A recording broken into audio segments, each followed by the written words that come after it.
কিয়ামতের দিন প্রত্যেকটা মানুষ বিবস্ত্র অবস্থায় উঠবে, কারো গায়ে কোনো পোশাক থাকবে না।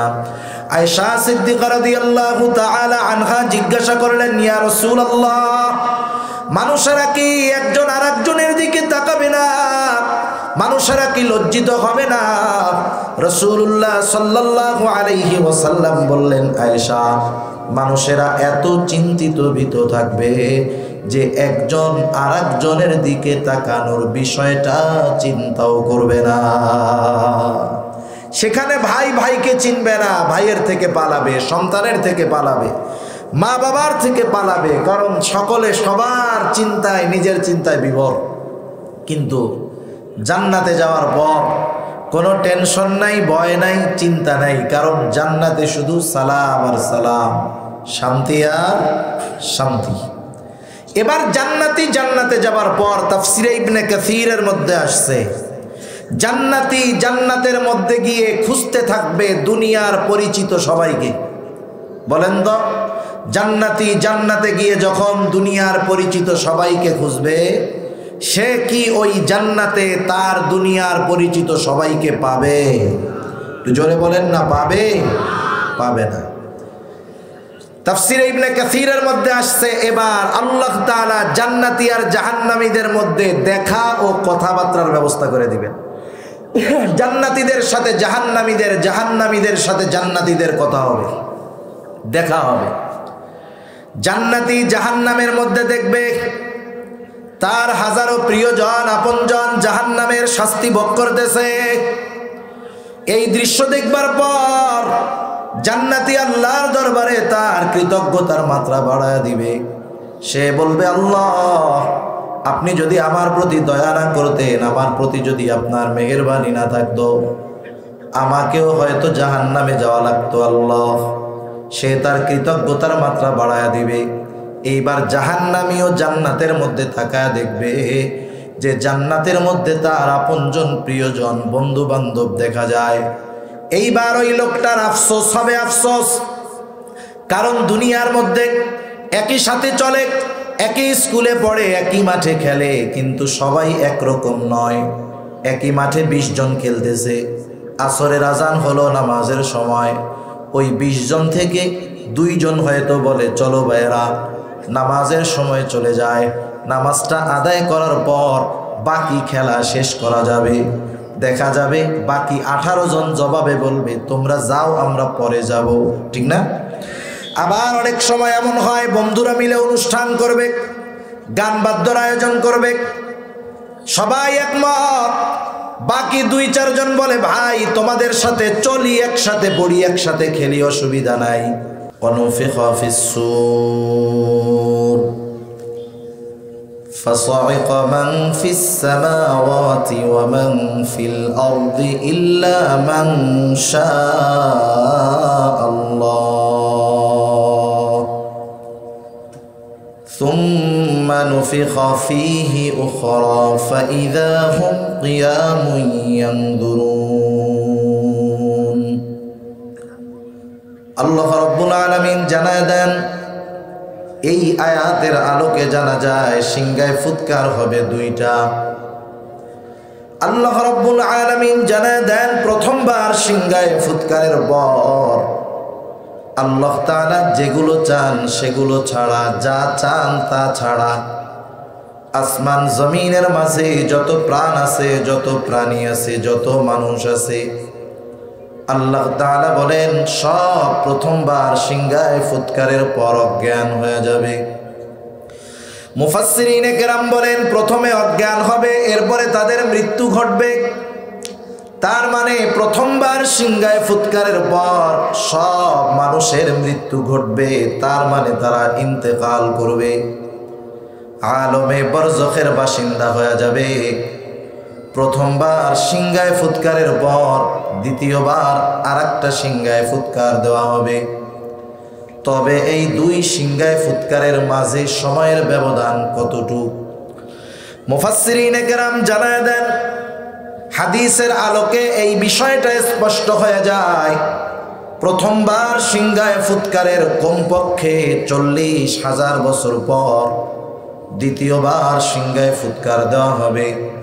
তার মানে সর্বশেষ যেই মানুষটা দুনিয়া থেকে আলমের বরজখের বাসিন্দা হবে, সেও ওই আলমে বরজখে কমপক্ষে 40,000 বছর অবস্থান করবে। আল্লাহ রাব্বুল আলামিন জানায় দেন, সুম্মা নুফিখা ফীহি উখরা ফাইদা হুম কিয়ামুন ইয়ানজুরুন। আল্লাহ তাআলা জানায় দেন, অতঃপর আবার একটা সিংহায় ফুৎকার দেওয়া হবে। দ্বিতীয়বার সিংহায় ফুৎকার দেওয়ার পর প্রত্যেকের অবস্থান স্থল থেকে উঠে দাঁড়িয়ে যাবে। শুধু দাঁড়াবে তা নয়, তাকায় দেখতে থাকবে কি হচ্ছে এগুলো। হাদিসের মধ্যে আসছে, মানুষকে যখন কবরস্থ করা হয়, হয়তো তার কবরটা হয় জান্নাতের বাগান, অথবা তার কবরটা হয়ে যায় জাহান্নামের একটা গর্ত। তার মানে আলমে বরজখে কেউ জান্নাতি সুখ স্বাচ্ছন্দ্যে থাকে, অথবা আলমে বরজখে কেউ কষ্ট শাস্তির মধ্যে থাকে। শাস্তির পরিধিটা কতটুকু হাদিসের মধ্যে আসছে, যখন কারো কবর রাউযাতুম মিন রিয়াদিল জান্নাহ, জান্নাতের একটা বাগান হয়ে যায়, ও মনে করে এটাই মনে হয় জান্নাত। ফেরেশতারা তখন তাকে জানায়, এটা তোমার অনন্তকালের চূড়ান্ত ঠিকানা নয়, এটা জান্নাত নয়, বরং কিয়ামতের পর তোমাকে তোমার প্রকৃত আবাসস্থল জান্নাতে পাঠিয়ে দেওয়া হবে।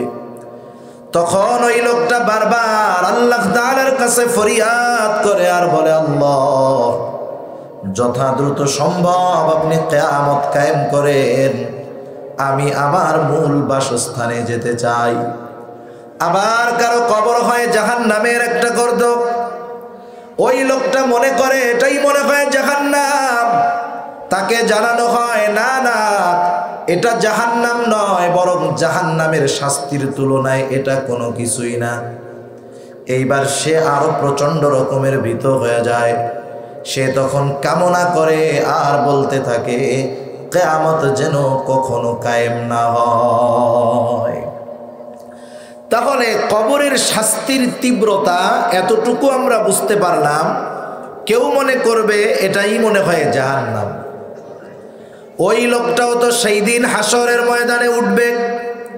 হাসরের ময়দানে উঠবার পর সে যখন হাসরের ময়দানের দৃশ্যটা দেখবে, কোনো কিছু শুরু হয় নাই, দৃশ্য দেখেই সে প্রচন্ড রকমের ভীত আতঙ্কিত হয়ে যাবে।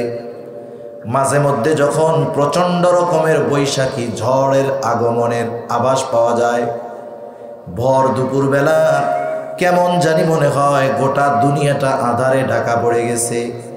বলেন তো, এই ধরনের দৃশ্যগুলো যখন আমাদের সামনে আসে, অন্তরের মধ্যে একটা ভয়, একটা চিন্তা কাজ করে কি করে না? একটা ভয় কাজ করে ওই আবহাওয়া দেখে, ওই পরিবেশ দেখে। এরপরে কি হবে না হবে সেটা পরের ব্যাপার, কিন্তু ওই দৃশ্যটা যখন আমার আপনার চোখে পড়ে, তখন একটা ভয়, চিন্তা, পেরেশান কাজ করে। ওই লোকগুলাও যখন হাসরের ময়দানের অবস্থা দেখবে, যার কবরের মধ্যে আযাব হইতেছিল, সে শুধুমাত্র কিয়ামতের ময়দানের ওই অবস্থা দেখে সে তার আযাবের কথা ভুলে যাবে। আল্লাহ রাব্বুল আলামিন বলেন, তারা কি বলবে? আল্লাহ তাআলা বলেন, তারা বলবে, ক্বালু ইয়া ওয়াইলানা মান বাআসানা মিন মারকাদিনা। হায় দুর্ভোগ, কে আমাদেরকে আমাদের অবস্থান স্থল থেকে জাগায়া দিল? বলেন তো, জাগানো যায় কাকে? ঘুমায়া থাকে যে তাকে, ঠিক না? যিনি ঘুমায় না তাকে কিন্তু সহজে জাগানো যায় না। ওরা মনে করবে আমরা কবরে ঘুমায়াছিলাম, আরামে ছিলাম, এই জন্য বলবে মান বাআসানা মিন মারকাদিনা, কে আমাদেরকে আমাদের অবস্থান স্থল থেকে জাগায়া দিল? সেই দিন মুমিনরা অথবা ফেরেশতারা জবাবে বলবে, হাযা মা ওয়া'আদার রহমান ওয়া সাদাকাল মুরসালুন। মুমিনরা অথবা ফেরেশতারা বলবে হাদা মা ওয়াদার রহমান, এটা হলো দয়াময়ের সেই প্রতিশ্রুত দিবস যেই দিবসের ওয়াদা তিনি দিয়েছিলেন। শুধু তাই না, ওয়া সাদাকাল মুরসালুন, যেই দিবসের সত্যায়ন রাসূলগণ করেছেন, এটা হলো সেই দিবস। সেই দিবসের এক নাম হলো ইয়াউমুল হাশর, সেই দিবসের এক নাম হলো ইয়াউমুল কিয়ামাহ, সেই দিবসের এক নাম হলো ইয়াউমুল জাযা, যেই দিবসের স্মরণ প্রতিনিয়ত আমাদের নামাজের মধ্যে করানো হয়। নামাজের মধ্যে যখন আমরা ইমামের পেছনে নামাজ পড়ি, ইমামের কেরাত, মুসল্লির কেরাত, ইমাম সাহেব সূরা ফাতিহা পড়েন কি পড়েন না? পড়েন। আমি আপনি যখন একা নামাজ পড়ি, আমি আপনিও পড়ি, সূরা ফাতিহা তিলাওয়াত করি, সূরা ফাতিহার মধ্যে বলি মালিকি ইয়াউমিদ্দিন, আল্লাহ তাআলা হলেন বিচার দিবসের মালিক। এই সেই দিবসের কথা প্রতিনিয়ত আমাদেরকে স্মরণ করায় দেওয়া হয়, যেই দিবসে আল্লাহ রাব্বুল আলামিন আমাদের দুনিয়ার প্রত্যেকটা মানুষের কর্মের পূর্ণ প্রতিদান আল্লাহ তাআলা সেই দিন দিবে। দুনিয়ায় আমরা যেই কর্ম করি, একা করি, দিনে করি, রাতে করি, আধারে করি, সব কর্মের পূর্ণ প্রতিদান আল্লাহ তাআলা ওই দিন দিবেন। বিদায় ওই দিনের এক নাম হলো ইয়াউমুল জাযা, প্রতিদান দিবস। আল্লাহ রাব্বুল আলামিন বলেন ওয়া ইন্নামা তুওয়াফাউনা উজুরাকুম ইয়াউমাল কিয়ামাহ ফামান যুহজিহা আনিন নার ওয়া উদখিলাল জান্নাতা ফাকাদ ফাজ। আল্লাহ তাআলা বলেন কিয়ামতের দিন মানুষকে তার কর্মের পূর্ণ প্রতিদান দেওয়া হবে। অর্থাৎ কিয়ামতের দিন মানুষকে তার দুনিয়ার কর্মের পূর্ণ প্রতিদান দেওয়া হবে। ফামান যুহজিহা আনিন নার, সেই দিন যাকে আগুন থেকে বাঁচানো হবে, ওয়া উদখিলাল জান্নাতা ফাকাদ ফাজ, আগুন থেকে বাঁচানো হবে, জান্নাতে প্রবেশ করানো হবে। আল্লাহ তাআলা বলেন সে হলো সফল কাম, সেই তো মূলত সফল হয়ে যাবে। তাহলে কিয়ামতের দিন আমাদের কর্মের পূর্ণ প্রতিদান দিবেন কে? কেন দিবেন? কারণ ওই দিনের একচ্ছত্র আধিপত্য বিচারক যিনি, তিনি কে? বিচারক যদি দরকার হয়, বিচারক যদি থাকে, বিচার কার্য পরিচালনা করার জন্য আদালতের দরকার আছে না নাই? আদালতের দরকার আছে। আল্লাহ তাআলা সেই দিন বিচারালয়, আদালত কায়েম করবে। আল্লাহ রাব্বুল আলামিন বলেন ওয়া নাযাউল মাওয়াজিনাল কিসতা লিয়াউমিল কিয়ামাহ ফালা তুযলামু নাফসুন শাইআ ওয়া ইন কানা মিসকালা হাববাতিন মিন খারদালিন আতাইনা বিহা ওয়া কাফা বিনা হাসিবিন। আল্লাহ রাব্বুল আলামিন বলেন আমি কিয়ামতের দিন ন্যায় বিচারের আদালত কায়েম করব। দুনিয়ার আদালতের মধ্যে ন্যায় বিচারের চাইতে অবিচার বেশি, ঠিক কিনা বলেন? এজন্য আমরা অনেক সময় এটা নিজেদের চোখেই দেখি, অনেক সময় তো এটাও দেখি 350 ক্রস ফায়ারের সাথে জড়িত ব্যক্তি, তাকে জামাই বাবুর মতো আদালতে হাজিরা দেওয়ার জন্য নেওয়া হয়। 7 মার্ডারের মূল হোতা সুতি পাঞ্জাবি গায়ে দিয়া একেবারে জামাই বাবুর মতো আদালতে গিয়ে হাজিরা দেয়।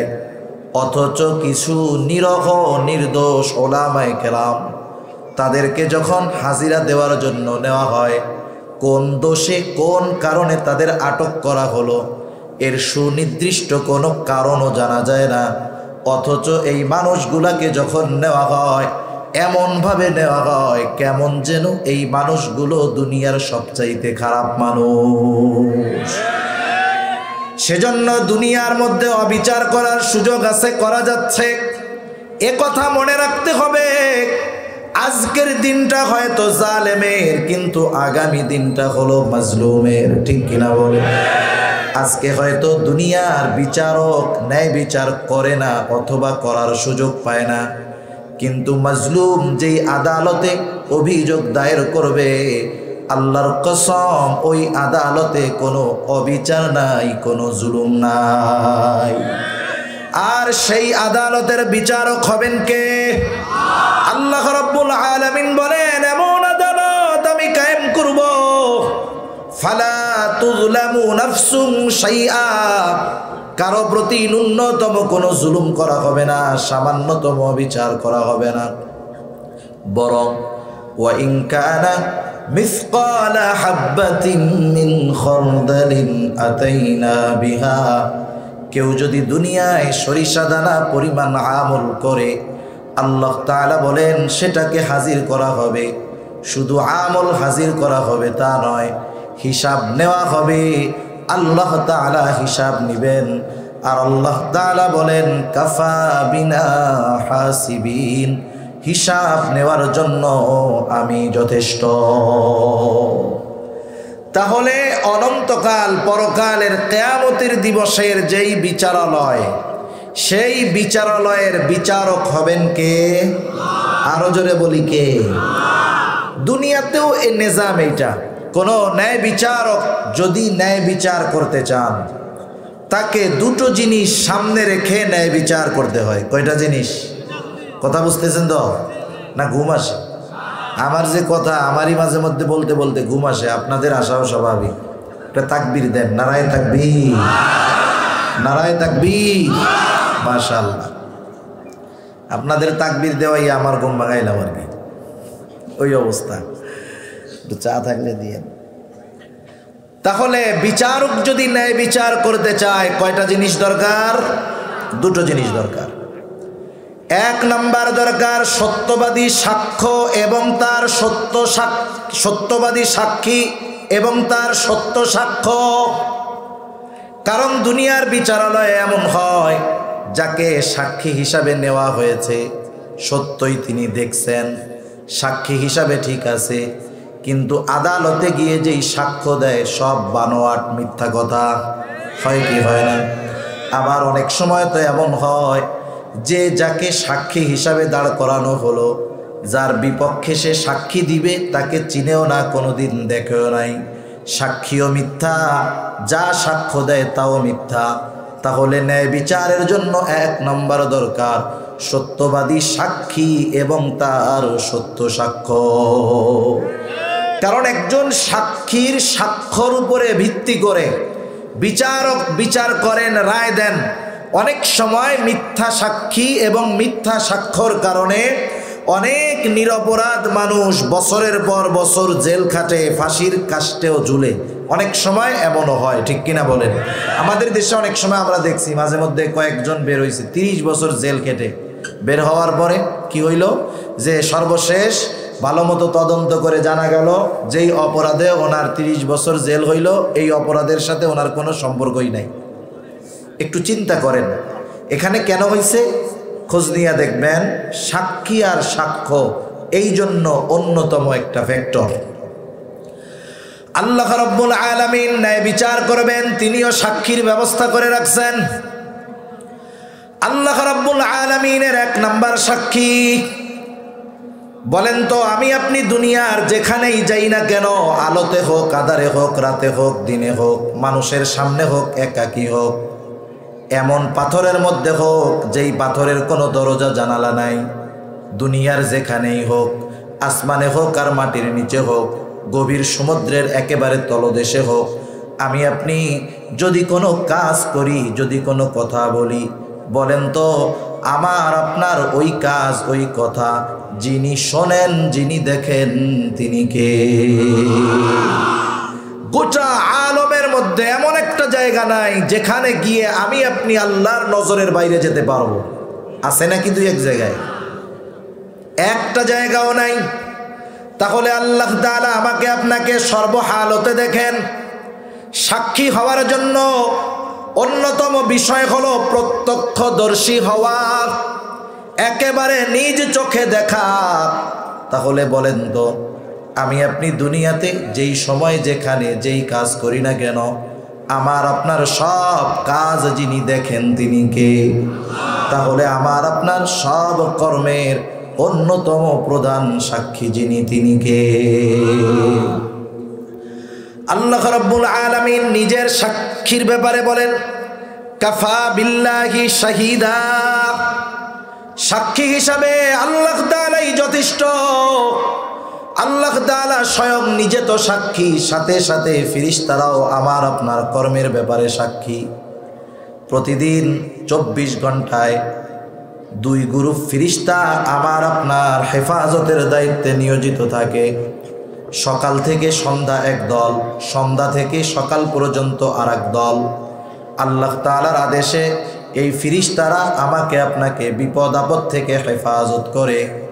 আল্লাহ তাআলা যখন আমাকে আপনাকে কোনো বিপদে ফেলতে চান, কিছু দিয়ে পরীক্ষা করতে চান, যেটা আমার আপনার তাকদীরে হবে বলে লেখা আছে, আল্লাহ তাআলা ওটা ঘটান, তখন আর ফেরেশতারা তাদের দায়িত্ব পালন করে না, কারণ ওই কাজটা ঘটানোর চূড়ান্ত সিদ্ধান্ত নিয়েছেন আল্লাহ।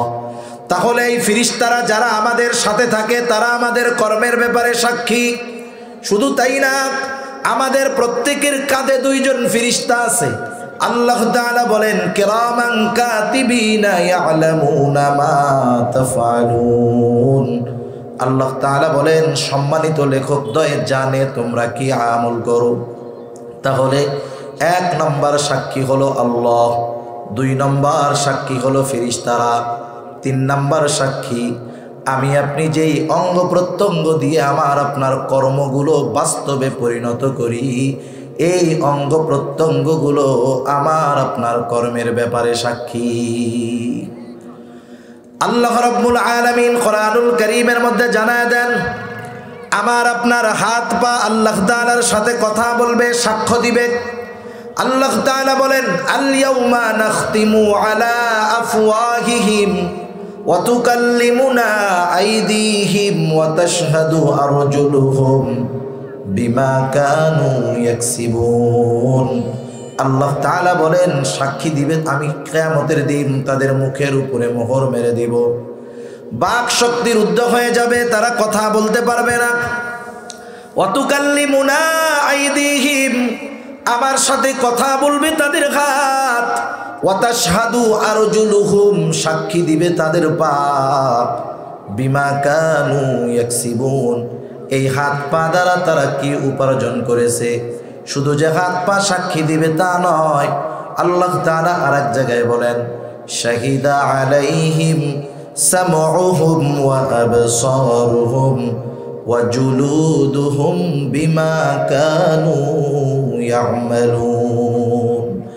আল্লাহ তাআলা বলেন, সাক্ষী দিবে তাদের চোখ, সাক্ষী দিবে কান, সাক্ষী দিবে চামড়া।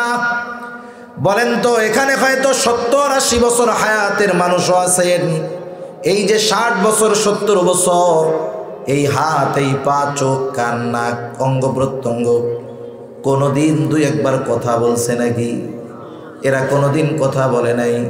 যার বিপক্ষে সাক্ষী দিবে হাসরের ময়দানে, সে চিন্তা করবে, হায় রে, এতটা বছর আমার সাথে ছিল, কোনোদিন কথা বলে নাই, কথা তো বলতে পারতো না। কেমন যেন সে অঙ্গ প্রত্যঙ্গকে উদ্দেশ্য করে বলবে, আজকে তোমরা কেমন করে কথা বলো আর আমার বিপক্ষে কেমনে তোমরা সাক্ষী দাও। সে বলবে, ক্বালু লিজুলুদিহিম লিমা শাহিদতুম আলাইনা, বলবে চামড়া, কেন তোমরা আমাদের বিপক্ষে সাক্ষী দাও। অঙ্গ প্রত্যঙ্গগুলো জবাব দিবে, ক্বালু আনতাকানাল্লাহ, আজকে আমাদের কথা বলার ক্ষমতা যিনি দিয়েছেন তিনি কে? আরো জোরে বলেন কে? তাহলে আমার আপনার অঙ্গ প্রত্যঙ্গ আমার আপনার কর্মের ব্যাপারে সাক্ষী। এই যে জমিনে বসে আছি আমরা, যদিও স্কুল মাঠ, এই জমিনটা আমার আপনার ব্যাপারে সাক্ষী।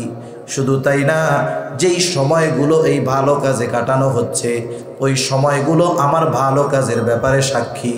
যেই সময়গুলো মন্দ কাজে কাটানো হবে, ওই সময়গুলো আল্লাহর দরবারে আমার আপনার মন্দ কাজের ব্যাপারে সাক্ষী দিবে।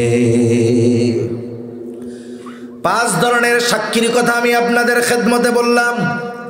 1 নাম্বার সাক্ষী আল্লাহ, 2 নাম্বার সাক্ষী ফেরেশতা, 3 নাম্বার সাক্ষী আমার আপনার অঙ্গ প্রত্যঙ্গ, 4 নম্বর সাক্ষী জমিন, 5 নম্বর সাক্ষী সময়। বলেন তো অনেক সময় দুনিয়ার সাক্ষীকে হুমকি দিয়া, দামকি দিয়া, টাকা পয়সার লোভ দিয়া আদালতে মিথ্যা বলানো যায়, মিথ্যা সাক্ষ্য দেওয়ানো যায়। আল্লাহ তাআলার আদালতে যারা সাক্ষী হবেন এদেরকে ঘুষ দিয়ে, টাকা পয়সা দিয়ে, হুমকি ধামকি দিয়ে, এদেরকে দিয়ে মিথ্যা সাক্ষ্য দেওয়ানো যাবে নাকি?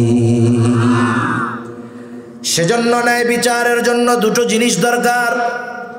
1 নাম্বার দরকার সত্যবাদী সাক্ষী এবং তার সত্য সাক্ষ্য। 1 নাম্বার যেটা দরকার সেটার যথাযথ ব্যবস্থা আল্লাহ তাআলা করেছেন।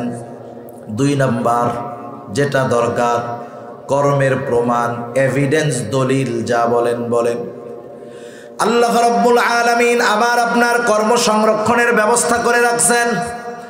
আল্লাহ তাআলা বলেন, ইয ইয়াতালাক্কাল মুতালাক্কিয়ানি আনিল ইয়ামিনি ওয়া আনিশ শিমালি কঈদ। আল্লাহ তাআলা বলেন, আমার আপনার ডান কাঁধে একজন, বাম কাঁধে একজন ফেরেশতা বসে আছে। ডান কাঁধে যিনি, তিনি আমাদের ভালো কর্মগুলো সংরক্ষণ করেন, লিপিবদ্ধ করেন। বাম কাঁধে যিনি, তিনি আমাদের মন্দ কাজগুলো লেখেন, লিপিবদ্ধ করেন। লেখক দ্বয় আমার আপনার কর্মগুলো সংরক্ষণের ব্যবস্থা আছে। শুধু তাই না, গোটা হায়াতে আমি আপনি যত কথা বলেছি, বলছি, বলবো, সব কথাগুলো সংরক্ষণের ব্যবস্থাও আল্লাহ তাআলা করে রাখছে। বিজ্ঞান বলতেছে এই সময়ে এসে কয়েক বছর আগে, বিজ্ঞান বলে মানুষ যেই কথাগুলো বলে সে কথাগুলো ধ্বংস হয়ে যায় না, বরং সব বাতাসের মধ্যে আছে। বিজ্ঞানীরা প্রচেষ্টা করতেছে বাতাস থেকে সেই কথাগুলোকে বের করে, অতীতের বড় বড় মনীষী যারা, তাদের শব্দগুলোকে বের করে আমাদেরকে শোনানোর প্রচেষ্টা করতেছে। হায় হায়, মানুষকে এই বুদ্ধি যিনি দিলেন তিনি কে? আল্লাহ সুবহানাহু ওয়া তাআলা মানুষকে যেই জ্ঞান দিয়েছেন সেই জ্ঞানের তুলনায় আল্লাহ তাআলার জ্ঞান কত, এটা পরিমাপ করা মানুষের দ্বারা অসম্ভব। ছোট্ট একটা উদাহরণ দিলে বুঝতে সহজ হবে যে আল্লাহ তাআলার জ্ঞানের পরিধি কত। হযরত মূসা এবং খিজির আলাইহিমাস সালাম, ওনাদের মধ্যে একটা শিক্ষা সফরের ঘটনা আছে। আমাদের দেশে অধিকাংশ ক্ষেত্রে শিক্ষা সফরের নামে যে শিক্ষাগুলো হয়, অধিকাংশ শিক্ষার মধ্যে, শিক্ষা সফর নামে যে সফরগুলো হয়, অধিকাংশ সফরের মধ্যে শিক্ষার বালাই নাই, বরং কুশিক্ষা আর অশ্লীলতায় ভরা। ঠিক কিনা বলেন? সেজন্য এই ধরনের সফরের দ্বারা উপকারী কোনো কিছু শেখা যায় না, বরং যা শেখা যায় ওটা জাহান্নামের দিকে নিয়ে যাবে। ঠিক কিনা বলেন? হযরত মূসা আর খিজির আলাইহিমাস সালাম ওনারা সফর শুরু করছে। যে উদ্দেশ্যে গেছে টেছে অধিক ঘটনা বলা উদ্দেশ্য নয়। দুজনের সফর শুরু হয়েছে নদী পথে বা সাগর পথে, নৌকা দিয়ে পাড়ি দেওয়ার মাধ্যমে। এবার ওনারা দুইজন নৌকায় উঠলেন, সাগর পাড়ি দিবেন। নৌকা চলতেছে দরিয়ার মধ্য দিয়ে। যারা নৌপথে সফর করেছেন, লম্বা সফর, তারা দেখে থাকবেন সেন্ট মার্টিন যদি গিয়ে থাকেন, লঞ্চে যদি বরিশাল গিয়ে থাকেন, দেখা যায় সমুদ্রের মধ্যে অনেক পাখি আছে, ওরা সমুদ্রের মধ্যেই উঠতে থাকে। অনেক সময় অনেক পাখির পানি পান করার প্রয়োজন হয়। যদি তাদের পানি পান করার প্রয়োজন হয়, উড়ন্ত অবস্থায় তার ঠোঁটটাকে পানির সাথে লাগায় দিয়া ওই অবস্থায় সে পানি পান করে। হযরত খিজির আলাইহিস সালাম, এই দৃশ্যটা ওনার নজরে পড়ল। মূসা আলাইহিস সালামকেও তিনি ওই দৃশ্যটা দেখালেন।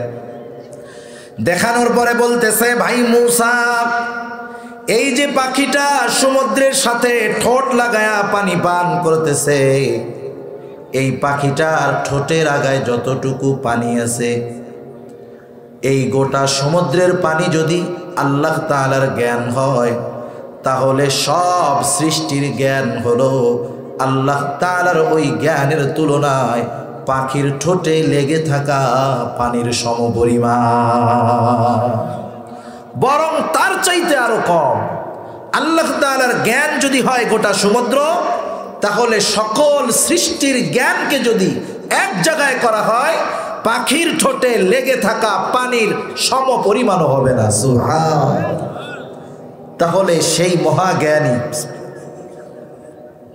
আল্লাহ তাআলা মানুষকে এই জ্ঞান দিয়েছেন যে বাতাসের মধ্য থেকে অতীতের মানুষের ভয়েসকে, কথার আওয়াজকে বের করবে। বলেন তো সেই আল্লাহ যদি কিয়ামতের দিন বলে, সাতিয়ানতলার আব্দুর রহিম জীবনে যত কথা বলেছে বাতাস, সব কথাগুলো আলাদা করে আমার সামনে হাজির করো, বলেন তো আল্লাহ তাআলার জন্য এটা শুধু সহজ নাকি অতি সহজ? আল্লাহ তাআলার জন্য অতি সহজ এইটা। আল্লাহ সুবহানাহু ওয়া তাআলা আমার আপনার কথা সংরক্ষণের জন্য একজন ফেরেশতা নিযুক্ত করে রাখছেন। আল্লাহ তাআলা বলেন, মা ইয়ালফিযু মিন কওলিন ইল্লা লাদাইহি রাকীবুন আতীদ। আল্লাহ রাব্বুল আলামিন জানায় দেন, সদা তৎপর একজন ফেরেশতা আছে। মা ইয়ালফিযু মিন কওল, জবান দিয়ে যা বলা হয়, নিক্ষেপ করা হয়, অর্থাৎ যেই কথাগুলো বলা হয় সব কথাগুলো সংরক্ষণের জন্য সদা তৎপর একজন ফেরেশতা নিয়োজিত করে রাখছে। তাহলে আমার আপনার কর্ম কথা সংরক্ষণের ব্যবস্থা আছে না নাই? আমার আপনার কর্ম কথা সব ফাইল আকারে, আমলনামা আকারে প্রস্তুত হইতেছে। ওই যে ইয়াউমুল হাসর, যেই দিন সবাইকে একত্রিত করা হবে, আমাদের প্রত্যেকের আমলের আমলনামা, আমাদের প্রত্যেকের ফাইল, প্রত্যেকের কিতাব আল্লাহ তাআলা প্রত্যেকের কাছে পৌঁছায়া দিবে। তাহলে ন্যায় বিচারের জন্য যে দুটো জিনিস দরকার, আল্লাহ তাআলা দুটো জিনিসের স্বচ্ছতার সাথে, দুটো জিনিসের যথাযথ ব্যবস্থা আল্লাহ তাআলা করছে। আমলনামাগুলো প্রত্যেকের হাতে পৌঁছায় দেওয়া হবে। কেউ ডান হাতে আমলনামা পাবে, কেউ বা বাম হাতে আমলনামা পাবে। বিষয়টা কিন্তু এমন নয় যে মন চাইলে ডান হাতে আমলনামা নিতে পারবে, মন চাইলে বাম হাতে নিতে পারবে, এমন নয়। বরং যার আমল যেমন তার অবস্থাটা তেমন হবে।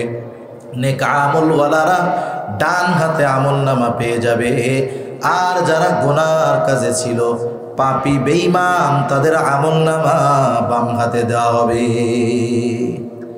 হাসরের ময়দানে কয়েকটা সময় সবচাইতে চিন্তিত থাকবে মানুষেরা। এর মধ্যে একটা সময় হলো আমলনামা দেওয়ার সময়। সবাই চিন্তিত যে কোন হাতে আমলনামা পাবো। ডান হাতে যদি পাই তাহলে তো সফল, বাম হাতে যদি পাই তাহলে তো ব্যর্থ। আর ওই ব্যর্থতা তো ক্ষণস্থায়ী দুনিয়ার ব্যর্থতার মতো নয়, বরং ওই ব্যর্থতা অনন্তকালের ব্যর্থতা। ঠিক কিনা বলে? এবার একদল মানুষ ডান হাতে আমলনামা পাবে। ডান হাতে যারা আমলনামা পাবে তারা আনন্দিত হবে। কি বলবে তারা? আল্লাহ তাআলা বলেন, ফাআম্মা মান উতিয়া কিতাবাহু বিয়ামিনি ফায়াকুলু হাউম ইকরাউ কিতাবিয়া ইন্নী যানানতু আন্নী মুলাকিন হিসাবিয়া। আল্লাহ রাব্বুল আলামিন বলেন, ডান হাতে যারা আমলনামা পাবে তারা এতটা আনন্দিত হবে, মানুষদেরকে বলবে, হা উমুকরাউ কিতাবিয়া, এই তো আমার কিতাব, এই তো আমার আমলনামা, তোমরা পড়ো আমার কিতাব, পড়ো আমার আমলনামা। সে কেমন যেন ডান হাতে আমলনামা পাওয়ার কারণটাও বলে দিবে। সে বলবে, ইন্নী যানানতু আন্নী মুলাকিন হিসাবিয়া, যে আমরা এই ব্যাপারে দৃঢ় বিশ্বাস রাখতাম, আমি এই ব্যাপারে দৃঢ় ধারণা রাখতাম যে আমাকে আমার হিসাবের মুখোমুখি হওয়া লাগবে। এই বিশ্বাস আমার মধ্যে দৃঢ়ভাবে ছিল বিদায় দুনিয়ায় ভালো কাজ করেছি, নেক আমল করেছি, সেই জন্যই আজকে আমলনামা ডান হাতে পেয়েছি। আরেক দল বাম হাতে আমলনামা পাবে, সামনাসামনি দেওয়া হবে না, বরং বাম হাতটাকে বুক চিরে পেছন দিকে নেওয়া হবে। বাম হাতে আমলনামা পাবার পর লোকটা কি বলবে? আল্লাহ তাআলা বলেন, ওয়া আম্মা মান উতিয়া কিতাবাহু বিশিমালি ফায়াকুলু ইয়া লাইতানি লাম উতা কিতাবিয়া ওয়া লাম আদরি মা হিসাবিয়া। বাম হাতে আমলনামা পাবার পর সে বলবে, ইয়া লাইতানি লাম উতা কিতাবিয়া, আমি যদি আমার এই কিতাব না পাইতাম কতই না ভালো হতো, আমি যদি আমার হিসাবটা না জানতাম কতই না ভালো হতো। সে আফসোস করবে, কিন্তু করার কিছু নাই। ডান হাতে আমলনামা জান্নাতি, বাম হাতে আমলনামা জাহান্নামী। আল্লাহ তাআলা সেই কথাই বলেন, কুল্লু নাফসিন বিমা কাসাবাত রহিনা, প্রত্যেকটা মানুষ তার কর্মের কারণে আবদ্ধ থাকবে। মুফাসসিরিনে কেরাম বলেন, এখানে উদ্দেশ্য হলো বাম হাতে আমলনামা পাওয়া প্রত্যেকটা মানুষ তার কর্মের কারণে জাহান্নামের মধ্যে আবদ্ধ থাকবে, ইল্লা আসহাবাল ইয়ামিন, তবে যারা ডান হাতে আমলনামা পেয়েছে তারা নয়। কারণ যারা ডান হাতে আমলনামা পাবে তাদের ঠিকানা হলো জান্নাত। এইবার জান্নাতি জান্নাতে, জাহান্নামী জাহান্নামে। জান্নাতে যাওয়ার আগ পর্যন্ত প্রত্যেকটা মানুষ হাসরের ময়দানে ভীত থাকবে, চিন্তিত থাকবে। কারণ হাসরের ময়দানের ভয়াবহতা কেমন, রাসূলুল্লাহ সাল্লাল্লাহু আলাইহি ওয়াসাল্লাম বলেন, কিয়ামতের দিন প্রত্যেকটা মানুষ বিবস্ত্র অবস্থায় উঠবে, কারো গায়ে কোনো পোশাক থাকবে না। আয়েশা সিদ্দিকা রাদিয়াল্লাহু তাআলা আনহা জিজ্ঞাসা করলেন, ইয়া রাসূলুল্লাহ, মানুষেরা কি একজন আরেকজনের দিকে তাকাবে না? মানুষেরা কি লজ্জিত হবে না? রাসূলুল্লাহ সাল্লাল্লাহু আলাইহি ওয়াসাল্লাম বললেন, আয়েশা, মানুষেরা এত চিন্তিত ভীত থাকবে যে একজন আরেকজনের দিকে তাকানোর বিষয়টা চিন্তাও করবে না। সেখানে ভাই ভাইকে চিনবে না, ভাইয়ের থেকে পালাবে, সন্তানের থেকে পালাবে, মা বাবার থেকে পালাবে, কারণ সকলে সবার চিন্তায়, নিজের চিন্তায় বিভোর। কিন্তু জান্নাতে যাওয়ার পর কোনো টেনশন নাই, ভয় নাই, চিন্তা নাই, কারণ জান্নাতে শুধু সালাম আর সালাম, শান্তি আর শান্তি। এবার জান্নাতি জান্নাতে যাবার পর তাফসিরে ইবনে কাসিরের মধ্যে আসছে, জান্নাতি জান্নাতের মধ্যে গিয়ে খুঁজতে থাকবে দুনিয়ার পরিচিত সবাইকে। বলেন তো, জান্নাতি জান্নাতে গিয়ে যখন দুনিয়ার পরিচিত সবাইকে খুঁজবে, সে কি ওই জান্নাতে তার দুনিয়ার পরিচিত সবাইকে পাবে? একটু জোরে বলেন না, পাবে? পাবে না। তাফসিরে ইবনে কাসিরের মধ্যে আসছে, এবার আল্লাহ তাআলা জান্নাতি আর জাহান্নামীদের মধ্যে দেখা ও কথাবার্তার ব্যবস্থা করে দিবেন। জান্নাতীদের সাথে জাহান্নামীদের, জাহান্নামীদের সাথে জান্নাতীদের কথা হবে, দেখা হবে। জান্নাতি জাহান্নামের মধ্যে দেখবে তার হাজারো প্রিয়জন আপনজন জাহান্নামের শাস্তি ভোগ করতেছে। এই দৃশ্য দেখবার পর জান্নাতি আল্লাহর দরবারে তার কৃতজ্ঞতার মাত্রা বাড়ায় দিবে। সে বলবে, আল্লাহ, আপনি যদি আমার প্রতি দয়া না করতেন, আমার প্রতি যদি আপনার মেহেরবানি না থাকতো, আমাকেও হয়তো জাহান্নামে যাওয়া লাগতো। আল্লাহ, সে তার কৃতজ্ঞতার মাত্রা বাড়ায় দিবে। এইবার জাহান্নামীও জান্নাতের মধ্যে তাকায় দেখবে যে জান্নাতের মধ্যে তার আপনজন, প্রিয়জন, বন্ধু বান্ধব দেখা যায়। এইবার ওই লোকটার আফসোস হবে, আফসোস। কারণ দুনিয়ার মধ্যে একই সাথে চলে, একই স্কুলে পড়ে, একই মাঠে খেলে, কিন্তু সবাই একরকম নয়। একই মাঠে 20 জন খেলতেছে, আসরের আজান হলো, নামাজের সময়, ওই 20 জন থেকে 2 জন হয়তো বলে, চলো ভাইয়েরা, নামাজের সময় চলে যায়। নামাজটা আদায় করার পর বাকি খেলা শেষ করা যাবে। দেখা যাবে বাকি 18 জন জবাবে বলবে, তোমরা যাও, আমরা পরে যাব, ঠিক না?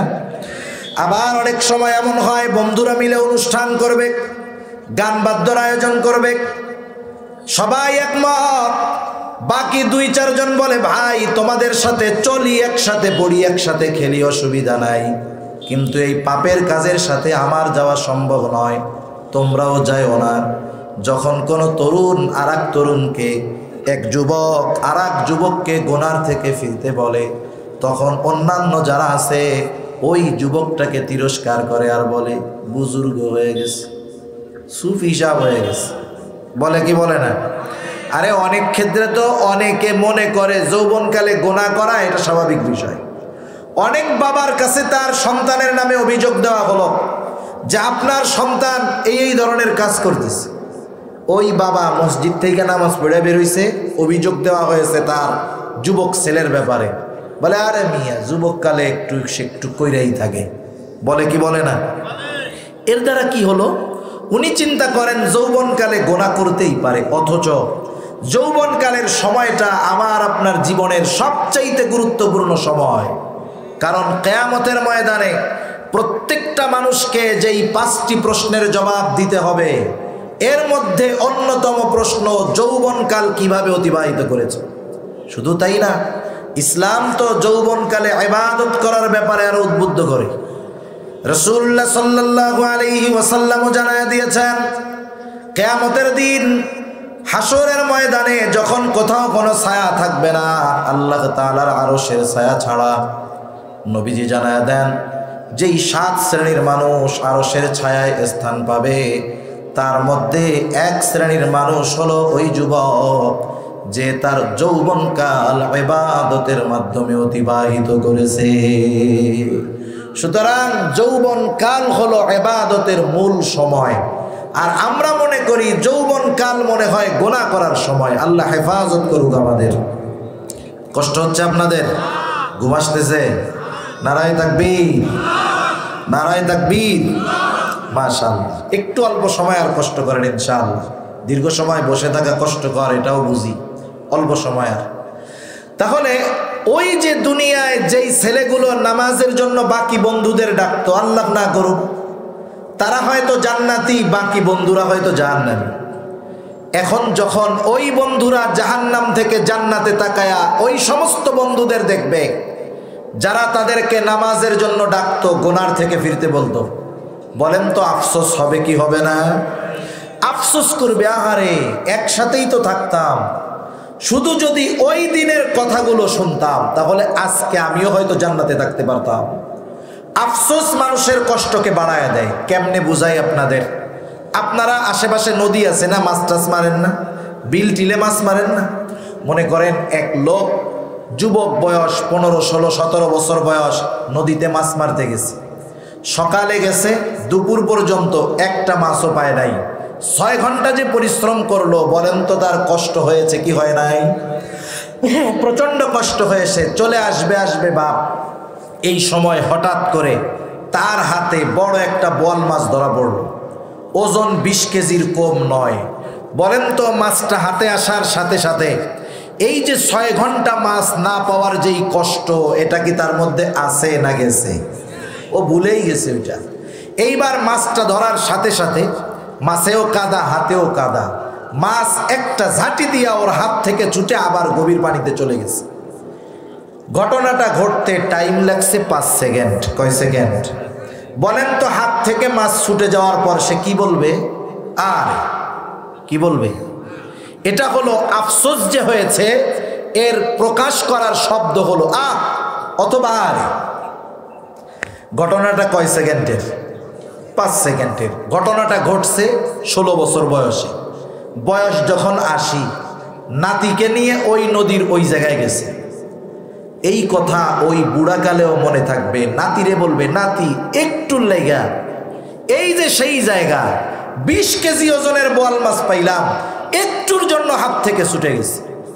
ঘটনাটা কয় সেকেন্ডের ছিল? একটু জোরে বলেন না, কয় সেকেন্ডের? অথচ গোটা জিন্দেগি মনে আছে। অথচ কত মাছ মারতে গিয়া মাছ পায় নাই, সেগুলোর আফসোস নাই। 5 সেকেন্ডের এই ঘটনা গোটা জীবনের জন্য আফসোস হয়ে গেছে। ওই মানুষগুলো কিয়ামতের ময়দানে যখন জাহান্নাম ফয়সালা হবে, জাহান্নামে গিয়ে দুনিয়ার ওই অল্প অল্প সময়ের আফসোস হবে, কেন নামাজে গেলাম না, কেন গুনার থেকে বাঁচলাম না, এই আফসোসের কারণে এমনিই তো কষ্টটা আরো বেশি অনুভব হবে। এবার উভয় দলের মধ্যে দেখা শেষ, কথা হবে কথা। আল্লাহ রাব্বুল আলামিন জানায় দেন, ফি জান্নাতিন ইয়াতাসাআলুনা আনিল মুজরিমিন মা সালাকাকুম ফি সাকার। জান্নাতীরা পরস্পর মুজরিম পাপী তথা জাহান্নামীদেরকে জিজ্ঞাসা করবে, মা সালাকাকুম ফি সাকার, তোমাদের এই সাকারের মধ্যে আসার কারণ কি, জাহান্নামে আসার কারণ কি, যাওয়ার কারণ কি? এইবার জাহান্নামীরা তাদের জাহান্নামে যাওয়ার 4টা কারণ বলবে। কয়টা কারণ? একটু জোরে বলেন না, কয়টা কারণ? এই 4 কারণ শুধু আমরা জানবো শুনবো তা নয়, ওই 4 কারণ যদি আমাদের কারো মধ্যে থাকে, জাহান্নাম থেকে বাঁচার জন্য ওগুলো বের করার জন্য প্রস্তুত আছি কারা কারা?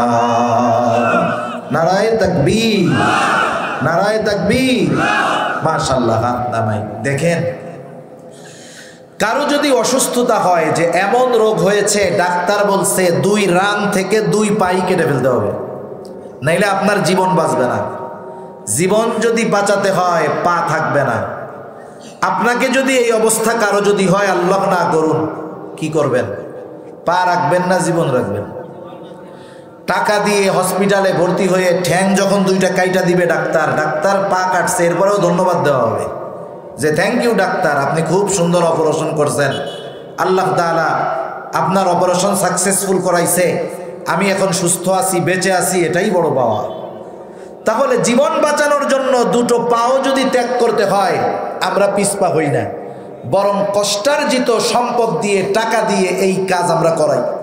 অথচ জাহান্নাম থেকে বাঁচার জন্য যদি কিছু কাজ করতে হয়, কিছু কাজ ছাড়তে হয়, জাহান্নাম থেকে বাঁচার জন্য আমরা এই কাজগুলো করতে তৈয়ার না। এটা আমাদের জন্য বড় আফসোসের বিষয়, ঠিক কিনা বলেন? এজন্য এই কারণগুলো যদি কারো মধ্যে থাকে, আমরা এগুলো ত্যাগ করবো ইনশাআল্লাহ। জাহান্নামীরা তাদের জাহান্নামে যাওয়ার 1 নাম্বার কারণ বলবে, লাম নাকু মিনাল মুসাল্লিন, আমরা মুসল্লি ছিলাম না। মুসল্লি সপ্তাহে 1 দিন মসজিদে হাজিরা দিলে সে মুসল্লি নয়, বরং প্রকৃত মুসল্লি হলো সে যে 5 ওয়াক্ত নামাজ যথাযথভাবে আদায় করে। প্রকৃত মুসল্লির আরেকটা গুণ, তার অন্তর মসজিদের সাথে লাগানো থাকে। এই জন্য শত ব্যস্ততাও যদি তার সামনে আসে, নামাজের সময় যখন হয়, সে আল্লাহর কুদরতি কদমে সেজদা দেওয়ার জন্য চলে যায়। সেজন্য আমরা মুসল্লি হব, মুসল্লি। কিন্তু আফসোসের কথা, আমাদের দেশে যত মুসলমান আছে, সব মুসলমানের মধ্যে শতকরা 10% মানুষও 5 ওয়াক্ত নামাজ পড়ে না। বাকি 90% কিছু মানুষ জুমা পড়ে, কিছু মানুষ ঈদে পড়ে, আর কিছু মানুষ জীবনেও পড়বে না। একটা নামাজে অংশগ্রহণ করবে, সেটা হলো ওর নিজের জানাজার নামাজ। এর আগে ও কোনোদিন কোনো নামাজে যাবে না। কিন্তু আমাদের দেশে 5 ওয়াক্ত নামাজের সংখ্যা সব মুসলমান যদি একত্রিত করা হয় 10% সর্বোচ্চ। অথচ আফসোসের ব্যাপার, এত কম সংখ্যক মানুষ 5 ওয়াক্ত নামাজ পড়ে, তার মানে বেনামাজির সংখ্যা বেশি না কম? আরো জোরে বলেন, বেশি না কম? এই যে মানুষ নামাজ পড়ে না, এর কারণটা কি? কারণ যদি একটু বের করি আমরা, দেখা যাবে মানুষ তার কর্মের কারণে নামাজ পড়ে না। ব্যবসায়ী নামাজ না পড়ার কারণ হলো তার ব্যবসা, বা গাড়িওয়ালা নামাজ না পড়ার কারণ হলো তার গাড়ি চালানো, ইজি বাইকওয়ালা নামাজ না পড়ার কারণ হলো তার বাইক চালানো, সিএনজিওয়ালা নামাজ না পড়ার কারণ তার সিএনজি চালানো। কিসের জন্য? জোরে বলেন না, কিসের জন্য? রিজিকের জন্য। এবার বুঝে থাকলে জবান খুলে একটু জবাব দেন, বলেন তো রিজিকের মালিক কে? আরো জোরে বলেন, রিজিকের মালিক কে? এটার সাথে আমাদের ঈমানের সম্পর্ক আছে।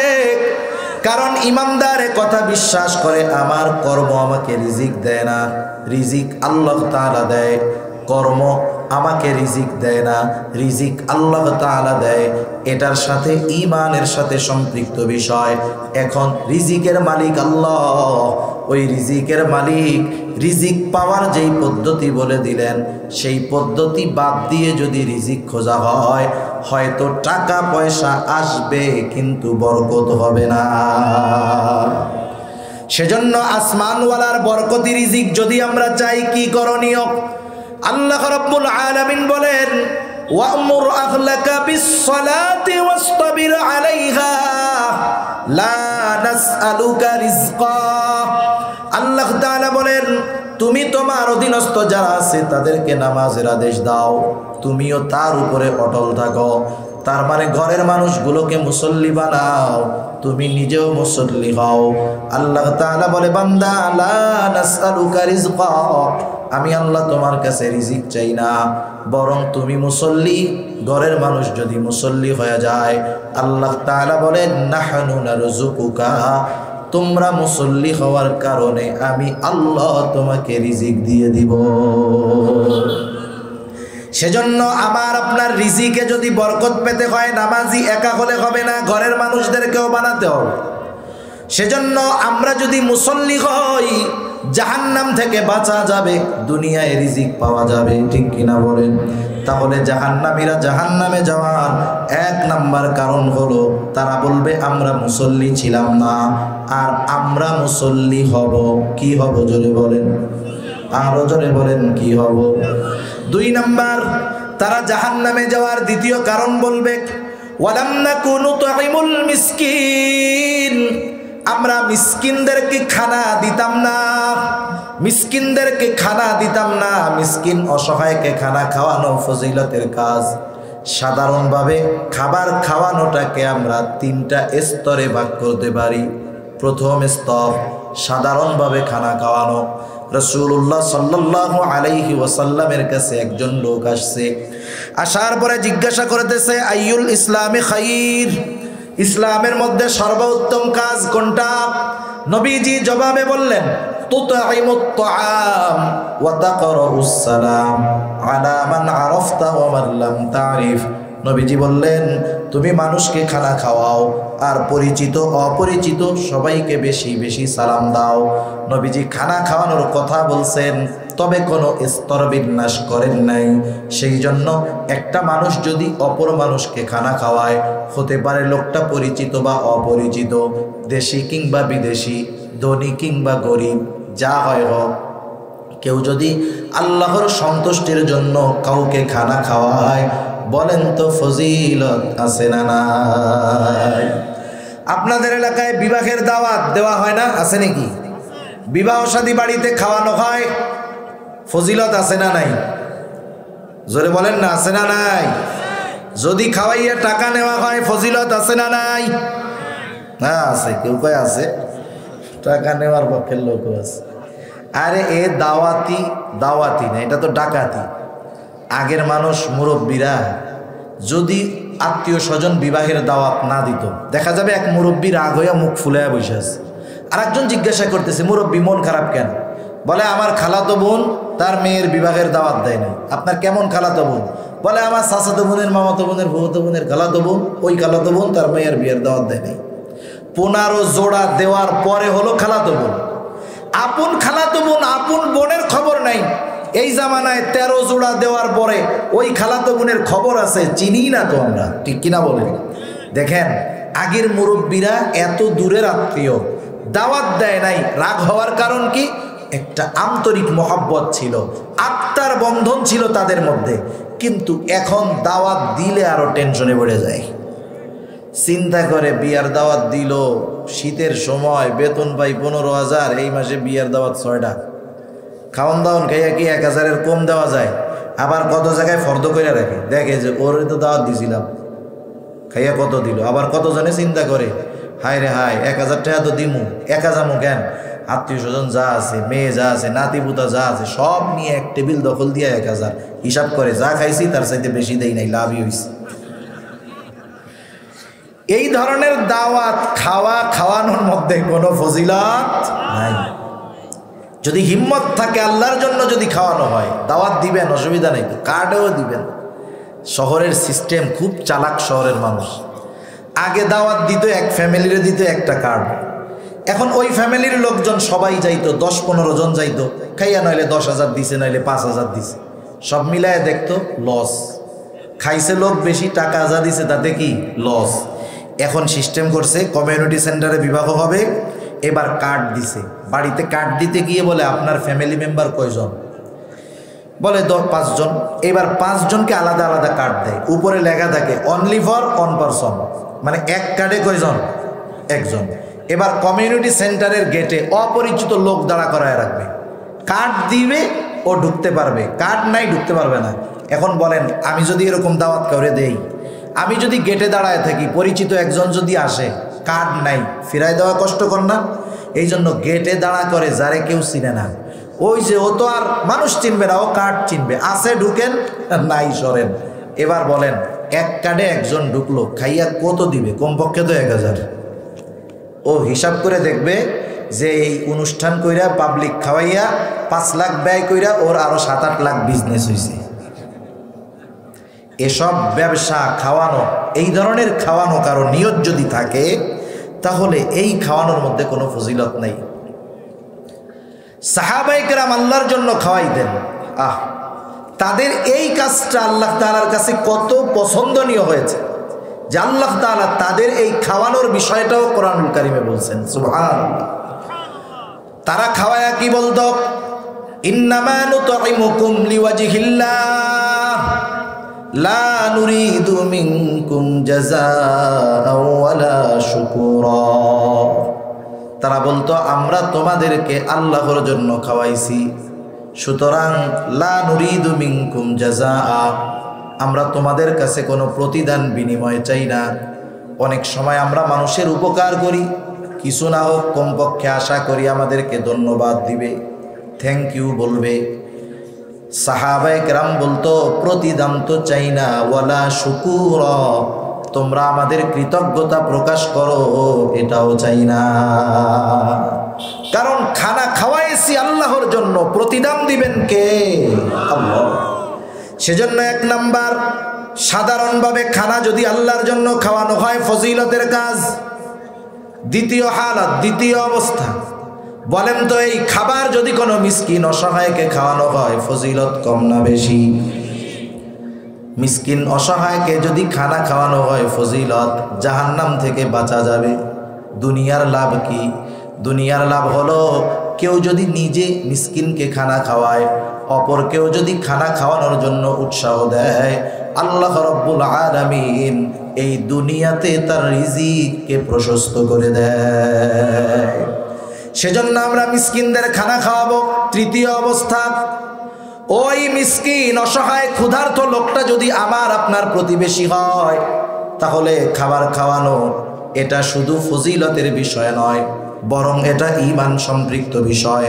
কারণ রাসূলুল্লাহ সাল্লাল্লাহু আলাইহি ওয়াসাল্লাম বলেন, লাইসাল মুমিন আল্লাযী ইয়াশবাউ, ওই লোকটা মুমিন নয় যে পেট পুরে আহার করে, পেট ভরে খায়, আর তার প্রতিবেশী তার পাশে অভুক্ত থাকে।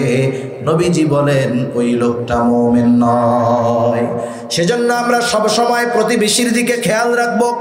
সাথে সাথে রোজার মাস আসতেছে, কতজন চিন্তা করতেছে ইফতার কি দিয়া করব।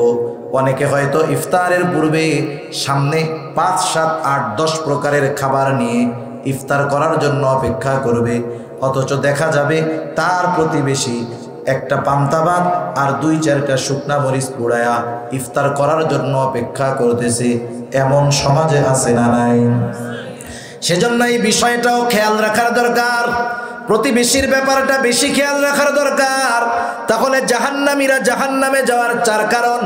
1 নাম্বার, লাম নাকু মিনাল মুসাল্লিন, তারা বলবে আমরা মুসল্লি ছিলাম না। 2 নাম্বার, ওয়ালাম নাকু নুতঈমুল মিসকিন, আমরা মিসকিনদেরকে খানা দিতাম না। 3 নাম্বার, ওয়া কুন্না নাখুদু মাআল খাইদিন, অনর্থক মজলিসে যারা মগ্ন থাকতো আমরা তাদের সাথে গিয়ে বসতাম। অনর্থক মজলিস আমাদের দেশের প্রত্যেকটা চায়ের দোকান এক একটা অনর্থক মজলিস, ঠিক কিনা বলেন? অনর্থক মজলিসের আখড়া এগুলো। চায়ের দোকানে বসে বসে চা খায় আর বিড়ি খায়, বসে বসে ইউক্রেনের যুদ্ধ বন্ধ করে দেয়। কত মুরব্বী আছে চার দোকানে বসে চায় চুমুক দেয় আর বলে পুতিন যে কি করে বুঝলাম না। আর একজন কয় কি হয়েছে? বলে আমি যদি রাশিয়ার ক্ষমতা পাইতাম কবে ইউক্রেন শেষ, যুদ্ধ 2 দিনেই শেষ হয়ে যেত। উনি বৈশা আছে বাংলাদেশের চায়ের টং ঘরে যুদ্ধ বন্ধ করতেছে ইউক্রেনের। এক পীর সাহেবের মতো অবস্থা। গল্প মনে পড়লো তাই বলি। এক লোক এক পীরের কাছে গিয়া মুরিদ হইছে। কষ্ট হচ্ছে নাকি আপনাদের? এক লোক এক পীরের কাছে গিয়া মুরিদ হইছে। এখন ওই লোক বাড়িতে এসে তার স্ত্রীর কাছে পীরের এত প্রশংসা করে, যতই প্রশংসা করুক না কেন ওই মহিলা ওনার পীরে গুনাই ধরে না। বেটা তো চিন্তায় পড়ে গেছে, আমার পীর রে আমার খাইয়া আমার পইরা আমার ঘরে আমার বউ এই পীরের মূল্যায়ন করে না, কি করা যায়? এই অভিযোগ গিয়া পীর সাহেবের কাছে দিছে যে হুজুর আপনারে এত মহব্বত করি, ভালোবাসি, আপনার এত প্রশংসা আমার ওয়াইফের কাছে করি, কিন্তু সে তো আপনারে না দেখাই দেখতে পারে না, মানে দেখে তো নাই, কথাই শুনতে পারে না আপনার। বলে ঠিক আছে একদিন দাওয়াত দাও, সব ঠিক হয়ে যাবে। এখন পীর সাহেবরে দাওয়াত দিছে। পীর সাহেব বাড়িতে গিয়া বলছে শোনো হুজুর আসবে, কেমন কামেল পীর, টিপ টের পাওয়া যাওয়া, কিন্তু হুজুরের জন্য খাবার দাবারের খুব ভালো ব্যবস্থা করো। আচ্ছা ঠিক আছে। এবার পীর সাহেব আসছেন, পাশের ঘরে বসতে দিছে, একটু পর পর খালি কয় হই হই। এখন ওয়াইফে মহিলা স্বামীরে বলে তোমার পীরের কি মির্গির বেনা আছে নাকি? একটু পর পর হেক হেক করে কেন? জিজ্ঞাসা করো। মুরিদ যাইয়া পীর সাহেবরে জিজ্ঞাসা করতেছে হুজুর কি অবস্থা, কোনো সমস্যা?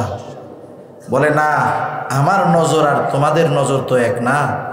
আমি বসে আছি এই জায়গায়, আমি মক্কা শরীফের সব দেখতেছি, তা হারাম শরীফের মধ্যে কুকুর ঢুকতে যাচ্ছে তো এই জন্য এই জায়গার থেকে ধমক দিয়া কুকুরগুলো খেদাই দিচ্ছে। ভেতরে আইসা কয় কি দেখছো কত বড় পীর, কত বড় কামেল পীর বৈশা আছে এই জায়গায়, কুত্তা খেদাই দিছে কোন জায়গার দেখছ? এবার মহিলা চিন্তা করছে পরীক্ষা হবে, এবার দিছে খাবার, বাদ দিছে, তরকারি আর দেয় না। দীর্ঘ সময় পীর সাহেব বসে থেকে রাগ হয়ে কত বড় বেয়াদবি, ভাত দিছে তরকারি দেয় না। পাশের দিকে মহিলা কি কয়, হায় রে হুজুর, পীর সাহেব এইখানে বৈশা আপনি সেই মক্কা শরীফের কুকুর খেদাইতেছেন আর ভাতের তলে কই মাছ ভাজা, আপনি এটাই খুঁজে পান না। তা আমাদের কিছু চায়ের দোকানের মানুষের অবস্থা এরকম, বসে আছে এই জায়গায়, যুদ্ধ ঢাকায় দিচ্ছে ইউক্রেনের রাশিয়ার। অনেক মুরব্বী আছে চার দোকানে বসে সময় কাটায়, সকাল বা দুপুরবেলা বের হবে, গভীর রাত্রে বাড়িতে ফিরবে। আবার কতজন আছে যার চায়ের দোকানে টেলিভিশন নাই, তার ব্যবসা শেষ, সে যত ভালো চা বানাক না কেন টেলিভিশন না থাকার কারণে দোকানে কাস্টমার নাই। আবার দেখেন চার দোকানে বসে সময় কাটায়, মুরব্বীদের জিজ্ঞাসা করবেন কেন কাটান? বলবে সময় পাস হয় না, টাইম কাটে না, কত ব্যস্ততা ওনার, কত সময় হাতের মধ্যে ওনার। এখন 2টা সন্তান মানুষ হয়ে গেছে, বিদেশে থাকে, টাকা পয়সা পাঠায়, ওনার আর পরিশ্রম নাই। সেই দুপুরবেলা বাজারে যে রাত 12টায় আসে, এখন আপনি ওনারে যাই বলবেন আলহামদুলিল্লাহ আপনার তো আর এখন কোনো ব্যস্ততা নাই? না না আলহামদুলিল্লাহ এখন আর ব্যস্ততা নাই, এই নামাজ কালাম পড়ি মোটামুটি, আর চায়ের দোকানে এসে সময়টা পাস করি আর কি। তাহলে আপনার তো অনেক সময়, তাহলে এক কাজ করেন আল্লাহর রাস্তায় 3 চিল্লা দিয়ে আসেন। এইবার এই কথা বলার সাথে সাথে দেখবেন এই লোকের মতো ব্যস্ত দুনিয়ায় আপনি একজনেরও পাবেন না। ও তখন বলবে আমার ব্যস্ততা, এত ব্যস্ততা আমার, যদি আমেরিকার প্রেসিডেন্টের ওই ব্যস্ততা হইতো তাইলে তার জান যাইতো বাপ।